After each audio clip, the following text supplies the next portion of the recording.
I started to do the work and be, decided to go visible with it. Anything that had to do with full body stimulation or sexual enhancement or whatever was either classified as pornographic or pornographic. There was the erotica had sort of slipped out somehow.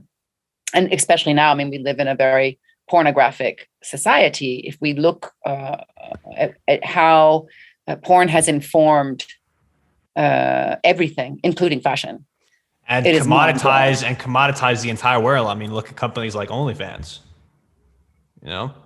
Yeah, which, by the way, is something that I have to consider, OnlyFans, because I'm banned on Instagram, shadow banned, etc. And when the Museum of Natural History of Vienna decided to go on to OnlyFans to share their erotic works, I thought, okay, I can do that too. So it's one of my goals for 2000. I think that'd be amazing. I'm going to be there. Come and follow me. I think that'd be amazing. I mean, from a market, I mean, Instagram is so saturated with everything. I mean, I think that'd be not only something productive for you, but as for the brand as well, to be following fashion brands on OnlyFans. I think what better way to succinctly put what your brand is about, But you see, if we go back and we speak of projection again, the idea of being on OnlyFans was something that it was up until recently considered something that sex workers do, and I'm not a sex worker. So, and I know people who have worked on OnlyFans and people who also make a living with OnlyFans. For me, it's about being able to share the work honestly, Of course. Censorship is a very dangerous, it's a very dangerous monster, It affects communication. Especially in my case, because projection has made it such that certain people who have a small vision about their sexuality have put me in a pigeonhole. But in reality, we are all eager to learn and to have a great sex life, but I'm pushed to the back side of those machines. So yes, here we go with OnlyFans 2022. Yeah, no, and not only that, I think that one of the biggest problems with things that communicate or have a very sexual nature to them is that, again, because of regulation, communication gets very, very blurry, or if not completely canceled out. And you can't have transparency, you can't have connection with people if communication doesn't exist. And if you rely on visual communication entirely and you're getting so affected because of political or company or regulations, then OnlyFans can be a great avenue for you to be able to communicate that in its truest, rawest, and most transparent essence, what you truly want to communicate, Yeah, I think it's going to be an interesting window. Of course, because I work also with education, and the Boudoir Bible is not a salacious, sex story, but it's a book about using my instruments also. You mentioned earlier something about responsibility. I feel responsible for what I have created, and some of the tools that I created can be dangerous if they're not used knowingly and with skill, so I really do feel responsible for the work that I put out there. And I went in general, with the discussions in the Boudoir Bible, because I felt like it was also the moment, a beautiful moment, to be able to create something really democratic for everyone, which again, my work is not. I work in noble materials, and it's costly. The craftsmanship is costly. Materials are costly, but it also means that they're good investment pieces. I think today more than ever, people are thinking about investment, how to invest, and gold and diamonds are always a good investment. Always. Silver too is a great investment. Awesome. Yeah.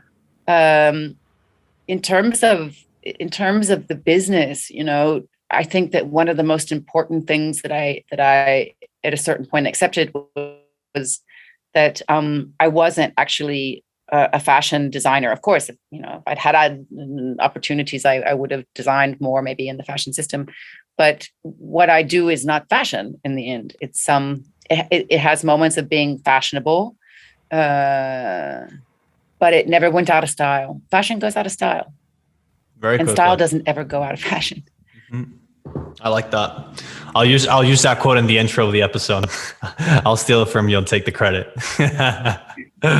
Awesome, Betony. Well, yeah. going back because we went to a completely different tangent, which was super, super interesting anyway. But going back because I do want to understand this part of your process. Again, the first 10 years where you were really working to create that market for you, how, and I know this is going to be a very, very heavy question, but I really can't think of a better way to put it. It took me 10 years. But exactly. It took a decade. So how did that process look like from a financial perspective? Like, are there any financial risks where you're literally working side jobs and reinvesting and using all those resources? Where you literally, from day one, just, again, selling to private collectors that appreciate it, and based on that, creating better products? Was it more communication based? Like, from a business strategy perspective, what were you doing to create that opportunity that took 10 years?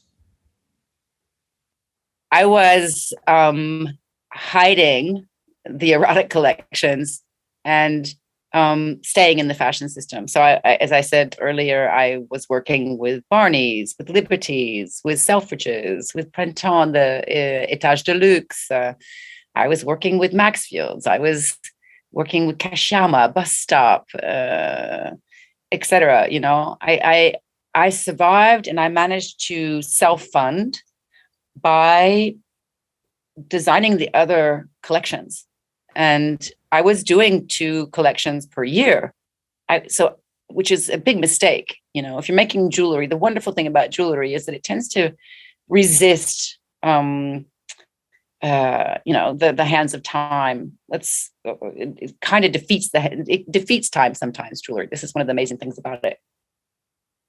But I definitely was afraid, you know, when the people from Barney said to me, "This is not okay. We cannot sell this on the jewelry floor." I understood that I had to also, you know, keep a low profile, because it would have affected the successful business that I had developed just around the jewelry itself. You know, the jewelry was more what I called it the classic collection. There was also a collection called the Talisman, which I think I'd never sold more of a collection than I did this series. And because it spoke to the spirit as well, you know, Talisman, you know, it says it all. And so I was doing, you know, the other collection. And again, it wasn't until the September 11 that I decided I cannot do this. And I took the risk of dropping, basically, or my clients actually dropped me, because I went to the Paris Fashion Week in September 2001, 3 weeks after September 11. Mind you, it was a very strange fashion week, that one, in Paris. But rather than taking any of the things that my clients had purchased up until that time, I decided I'm going to present this erotic collection. And I lost all of my clients, all of them. Wow. And was there, so it was pretty much you compromised yourself creatively and in terms of the vision that you really had, just for the sake of being commercially viable in the short term, so that you could survive until the time was right. Okay, well, but at the end of the day, you took that risk anyway, right? Or was there any signs that made that risky decision more comfortable to you? As I said previously, was it maybe a rising There was culture? a blessing. It was a blessing that came with that decision. I just couldn't do it anymore. Like, ethically, I felt like I have to do what I have been. I was pretty convinced that I'd been called, you know, there was like a calling to do what I do today. I had a very clear vision. It was so clear. It was uncanny. Right. Today, looking back on it, it's uncanny. In fact, I speak about it in this book that I'm doing with Rizzoli. I took a big risk. It was an interesting moment, you know. Tom Ford and Karine Rothfield were really pushing this idea of heritage needed to innovate. Well, the idea of porno chic. Right. There were moments when I thought, wow, okay, now is the time. And that was, you know, the fact that the porno chic movement was happening, and Tom Ford was building out his empire really designing for a woman who was empowered and beautiful, and I remember being super surprised because I started to see that he was picking up on vocabulary which had been, up until that moment, been shunned. I remember seeing a Tom Ford publicity there was like a crop or a whip on the bed, and I was like, okay, now they're catching up with me, and that sensation was amazing. It was empowering because because at the time, there was like this happening as well.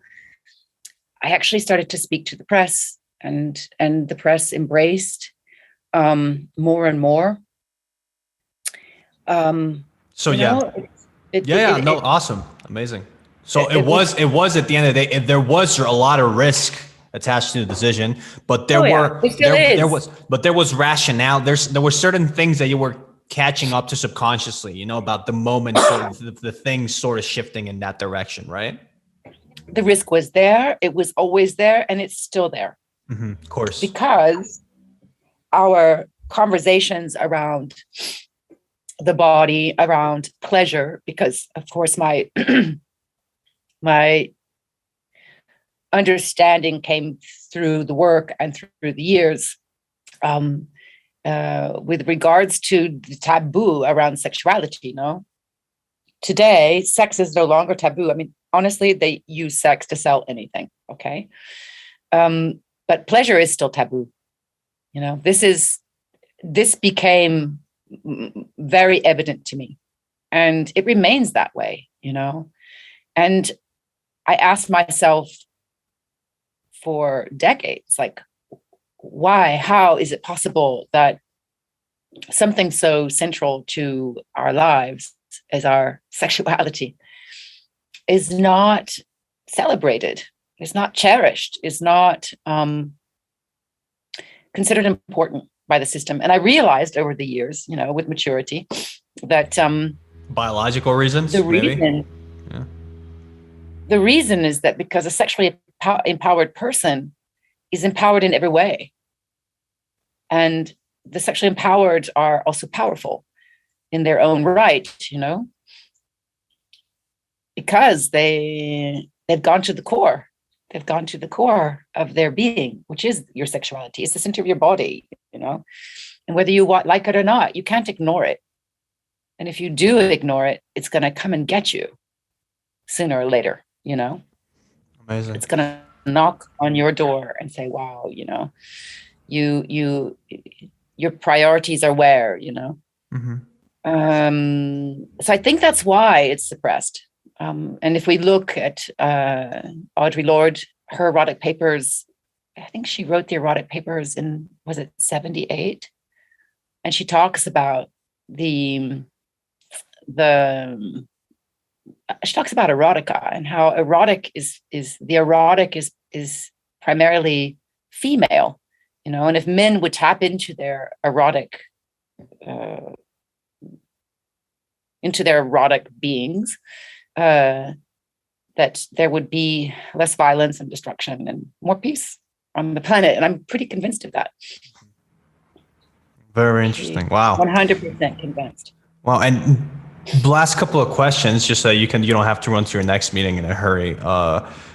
How do you think social media has affected the ability to communicate that with less risk? Because I do think that's one of the biggest benefits that social media brings to artists nowadays, just the ability to communicate to people, whether the timing is right from a global perspective. But what do you think about that? Do you think that social media has made that risk-taking process? Around social media, I think that social media promotes pornography. And as soon as you promote the erotic, you get taken down. You risk, the levels of self-censoring just not to be taken down, Again, my account is not an account that you'll ever just stumble on by chance. Either you follow me or you don't, because you won't just find me in the feed. I'm banned from that kind of thing. I'm not allowed to promote. It's very, very complex when it comes to sexuality or sensuality or erotica or anything that is not, PG. Instagram is PG, It's for kids who want to now like get in front of the camera and spend their afternoons twerking or or Making turning TikToks. into, it's hard sometimes. I have a friend who's she's a fetish model, and she enjoys being captured in the cords, and she struggles with it too. I just keep my Instagram down to a very, very design focus in the end, personal, but not private. And I share with my followers as openly and genuinely as I can. But I think it has huge limitations. I'm not allowed, for example, to put a link, which I don't want to do anymore. But there was a moment where I was really struggling because I thought, why can't I put a link to Shopify? I'm banned. I'm not allowed. So for me, in my sector, I think that there is an incredible amount of control. I think it's dangerous. I think that people live in the illusion that we are liberated and free, and sexually we can do what we want. But I don't. I am the living proof of the contrary. So we mustn't sit on our laurels. I know that must sound hard, but it's true. I struggle to stay on the surface with social media. Mm-hmm. I think that social media, in many ways, again, when it comes to sex, there's a lot of pushback. Or sexual wellness, they even said it. If you're divulging sexual wellness or make sexual wellness designs, you're not wanted here, basically. Mm-hmm. So some of those challenges, as you said, the risks are always there, right? And the journey really doesn't end. You just you have this vision of what you want to achieve. Challenges keep coming through, and you sort of have to continuously push through them, right? Yes, whether it's social absolutely. media now, whether it was the retailers 20 years ago, and whether it is the metaverse in 10 years or whatever, right? Yes. And I think the other thing is in my case, dealing with erotica, I diversified, as much as I could, just because I'm in the Chinese horoscope, the monkey, the curious monkey. And I'm very grateful that I did that, because that was also part of my survival tactic, It was risk averse. Yeah. Again, I did not plan this out. I didn't know that one day I would become a clinical hypnotherapist. I didn't know that I would be working with the body as a medium. I didn't know that I would be that the work finally, in fact, I guess a milestone with this erotic collection was in 2017, the Museum of Modern Art here in Paris, they did a show called Bijoux et Taboo, Medusa. It was called Medusa, Bijoux et Taboo. And the curator came to my space where we are today in Eden. And she said to me, I heard you have this object called the boudoir box. And I said, yes, I do. She says, I want to see it and I want to show it in the museum. And I said, I'll share it with you with pleasure, but I will not open it for the general public like that. And she said, okay. We saw the work. She also asked me at the same time to take an experience from my experiential space in Paris and bring it into the museum, which has resulted in the Raoul Dufy Tita session. Anyway, to my space, Eden, she said, look, I'm going to give you a week to think about this. And I thought about it a lot. And I knew that in the moment that I would expose the boudoir box to the general public, it's a museum, anyone can see it, that I would instigate a paradigm shift, and that there would be new secrets and new mysteries and new projects coming forward. And so finally, in the end, after a week, I called her and I said, okay, we're going to do this. I'm going to give you the boudoir box. Clearly, I was immediately censored. So even in the museum, I had a little room of my own where there was a warning outside. There was erotic material behind those curtains. In the end, it kind of worked for me.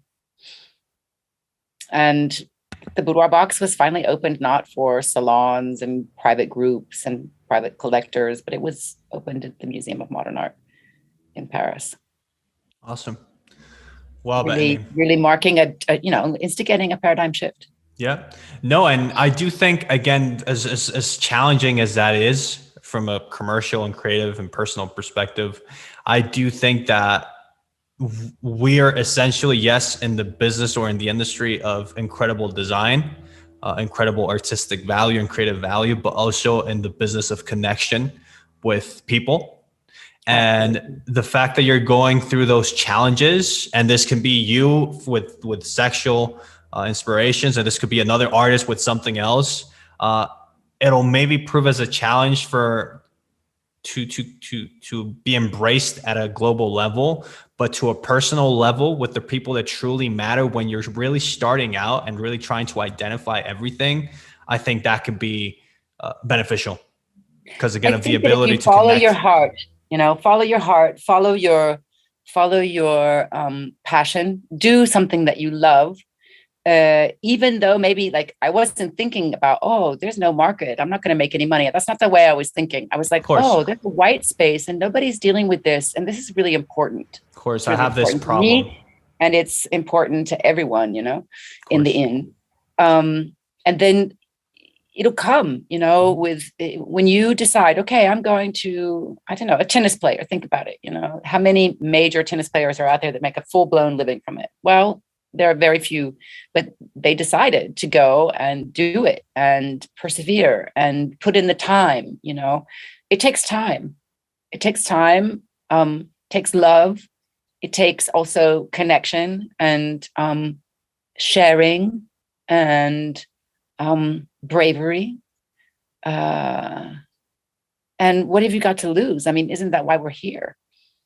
To experience all of those things, breaking down barriers and leaving something behind. I mean, for me, the work, it doesn't really, I guess it speaks for itself. It will be here when I'm not anymore.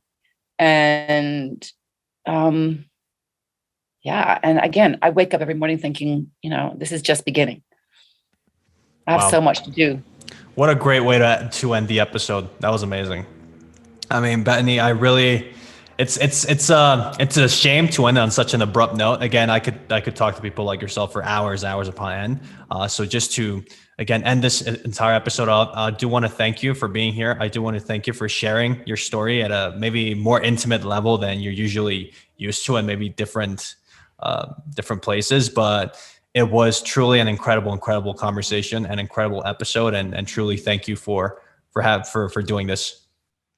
Well, thank you for inviting me.